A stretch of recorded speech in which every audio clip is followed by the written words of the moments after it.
안녕하세요. 1월 18일 매일 성경 함께 나누겠습니다. 먼저 요약을 합니다. 구름이 떠올라 이스라엘은 시내 광야를 출발하였다. 약 시내 광야에 11개월 이상, 약 1년 동안 머뭅니다. 이게 결국 그 40년의 여정 가운데서 하나님을 알고 배우는 기간들로 우리 한번 정리해 볼 수 있습니다. 근데 유다 지파를 선두로 진행하였고 또 고아지선 성물을 메고 진행했고 그 디테일한 것들은 규칙을 따라서 그들이 정해진 규칙을 따라서 행하게 됩니다. 하나님께서 명하신 대로 합니다. 모세는 미디안 사람 호밥에게 하나님께서 우리에게 주시는 복대로 우리도 당신을 대하겠다고 하면서 동행을 요청하였다. 길을 잘 모르니까 사막 길을 안내해 달라고 그렇게 부탁했습니다. 움직일 때에는 구름이 그 위에 덮이는 여호와의 언약궤는 3일길 앞서 쉴 곳을 찾았다. 예, 구름이 덮였지만 앞서 행하셨다는 것을 볼 수 있고요. 모세는 궤가 떠날 때에는 주의 대적을 흩으시고 궤가 쉴 때에는 이스라엘에게로 돌아오기를 하나님께 기도하였다. 이런 내용들이 이렇게 흩어져 있습니다. 그리 보면서 여기서 어떤 주제를 가져야 될까? 광범위한 주제는 여호와의 구름과 함께하는 이스라엘의 행진이죠.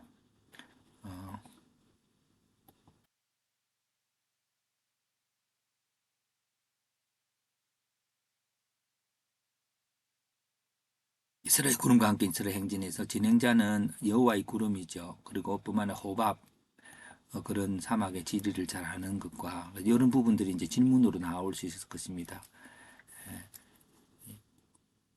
진행 방법은 언약궤가 3일길을 앞서 진행하고 진행할 때 구름이 언약궤 위에 머물고 유다가 선두해야 되는데 이거는 지파의 순서 약속된 순서대로 또 각자의 직임대로 이런 걸 따라서 우리 각자가 의지를 갖고 행합니다.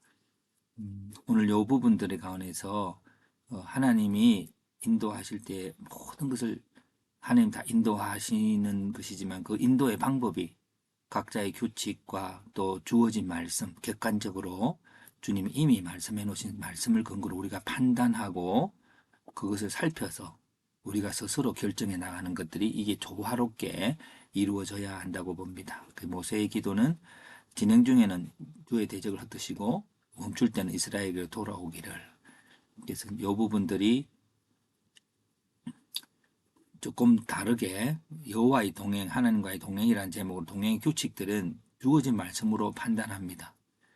근데 그 내용은 앞으로의 삶에 대한 해석을 판단하는 거죠. 이게 하나님 말씀에 바른 것인가 아닌가를 판단하고 행동하면 이제 행동하는 시간들은 걸리는 거니까 그 판단은 지금 현재로 해야 되는 것이죠. 그리고 세상 규칙으로 이 호밥의 경우에 자연 법칙뿐만 아니라 사회 규범, 호밥은 그곳을 많이 다녀보았습니다. 그래서 호밥이 인도함을 받고 그리고 여호와의 구름이 함께하는 그것이 함께 병행되어져 있음을 볼 수 있습니다.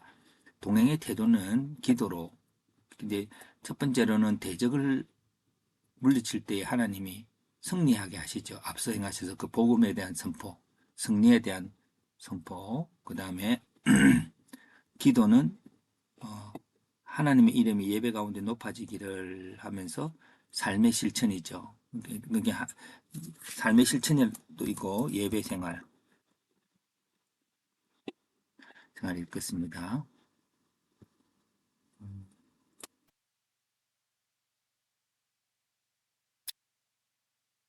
을 보면서 한마디로 또 우리가 오늘 본문을 생각을 해보면 것은 결국 하나님과의 동행은 그 이미 주어진 것으로서 그걸 근거로 성령의 감동함 속에서 어, 판단을 해 나가는 그것이 하나님과의 동행의 방법인 것을 알 수 있습니다. 우리가 어떤 그런 기준이 없을 때는 주님의 음성을 그냥 듣고 어떤 느낌이나 어떤 것으로 할 수 있지만 거의 대부분의 경우는 하나님의 말씀으로 그것이 맞는지 그리고 이전에 내가 경험했던 것 또 사회 법칙들 쪽에 맞는지 그것을 보고 그리고 그것을 선포해 나가면서 특별히 선포할 때에 내 자신이 그 하나님 앞에 바로 그 복음 앞에 바로 살아가는지를 바라보면서 살아가는 것이 하나님과의 동행의 방법이라고 생각합니다. 이미 그 미래의 결과는 나와 있습니다. 그것이 하나님의 말씀으로 판단해 보면서 그 미래에 어떤 일이 일어날 것인지를 우리는 알 수 있으니까 다시 한번 말씀으로 내 삶을 판단하고 살펴보는 그런 지혜가 있었으면 좋겠습니다.